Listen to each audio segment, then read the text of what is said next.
আর প্রিয় ভাই বোনেরা আসসালামু আলাইকুম। ডিম কিচেনে স্বাগতম। আজকে আমি তৈরি করব ডিম ফেটে নিয়ে কলার পাতার ভিতরে দিয়ে সিদ্ধ করব। তাই আমি প্রথমে কড়াইতে পানি দিয়ে পানিটা ফুটোই নিয়ে এই কলার পাতাটা আমি একটু ভাপ দিয়ে নিলাম। ভাপ দিয়ে নিলে কলার পাতাটা নরম হয়। নরম হলে ওর ভিতরে ডিম ফেটে দিলে ডিমটা ভালো হয়, আর না হলে কলার পাতা ফেটে যায়। এই কারণে আমি কলার পাতাটা ভাপ দিয়ে নিছি। এখন আমি একে একে সবগুলো ডিম ভেঙে নেব। 5টা ডিম এভাবে ভেঙে নেব, নিয়ে ভালো করে ফেটে নিয়ে আমি কলার পাতার ভিতর দিয়ে দেবো। ডিমগুলো আমার ভাঙা হয়ে গেছে, এখন আমি ফেটে নেব সুন্দর করে। স্বাদ মতো একটু লবণ দিয়ে দিলাম ডিমে, যাতে একটু হলুদের গুঁড়ো দিয়ে দিলাম, দিয়ে ভালো করে আবার আর একটু ফেটে নেব। ডিমটা কলার পাতার ভিতরে দিয়ে সিদ্ধ করে রান্না করলে অনেক মজা লাগে। এইভাবে আমি ওর ভিতরে ঢেলে দিলাম। ঢেলে দিয়ে এভাবে গুছাই নিয়ে আমি একটা সুতো দিয়ে মুখ বাঁধিয়ে দেব। আলাদা কায়দার একটা তরকারি আজকে রান্না করব, আপনারা দেখতে থাকুন।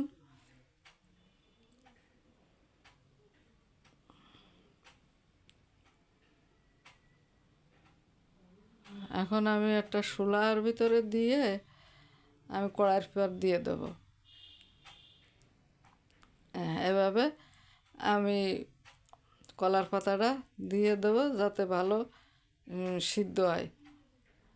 সিদ্ধ আমার হয়ে গেছে, এখন আমি এই যে উঠিয়ে নেব। কলার পাতা অনেকটা একটু জড়াই গেছে। এখন আমি যেটা ভালো আস্ত আছে ওইটা আমি কেটে নেব, পিস পিস করে কেটে নিয়ে তারপরে আমি এটা তরকারির ভিতরে দিয়ে দেবো।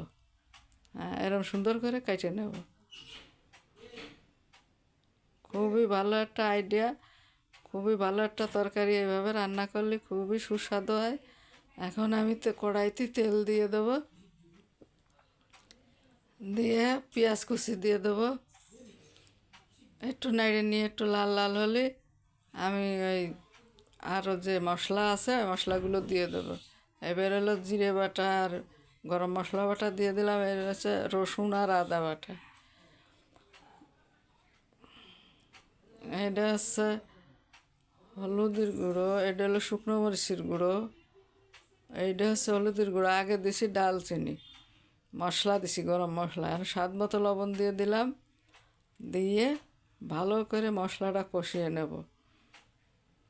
ভালো করে নেড়ে ছেড়ে মশলাটা সুন্দরভাবে কষিয়ে নেব। কষানো হয়ে গেছে, এখন আমি দিয়ে দিলাম গাজর আর আলু।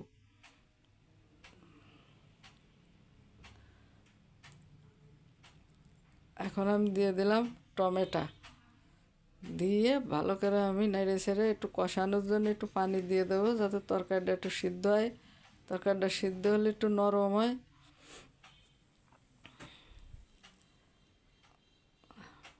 এখন একটু নেড়ে ছেড়ে আমি একটু ঢাকনা দিয়ে ঢেকে রাখবো।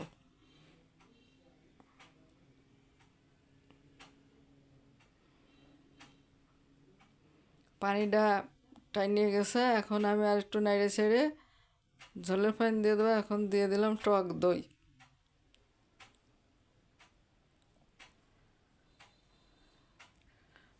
টক দইটা দিলে তরকারিতে ভালো একটা স্বাদ আসে।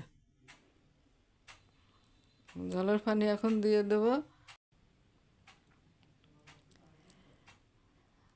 এখন তরকারিতে বলক এসে গেছে, আমি ডিমগুলো যে সিদ্ধ করে রাখিছিলাম ওইগুলোর ভিতরে দিয়ে দেব।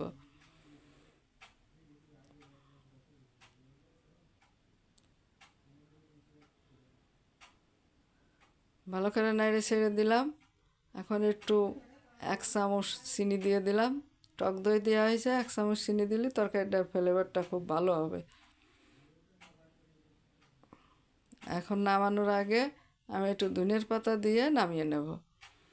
একটু নেড়ে ছেড়ে দিলাম, ধনিয়ার পাতাটা একটু মিশে গেলে আমি নামিয়ে নেব। ডিমগুলো ফুলে অনেক বড় হয়েছে, তরকারির ভিতরতে দিছি, জাল হয়ে ডিমগুলো ফুলে অনেক বড় হয়েছে। এখন আমার ডিমটা রান্না রেডি। আমার এই ডিম রান্না যদি আপনাদের পছন্দ হয়ে থাকে, সাবস্ক্রাইব, লাইক, কমেন্ট, শেয়ার করে দেবেন। আপনারা সবাই ভালো থাকবেন, সুস্থ থাকবেন। আসসালামু আলাইকুম, আল্লাহ হাফেজ।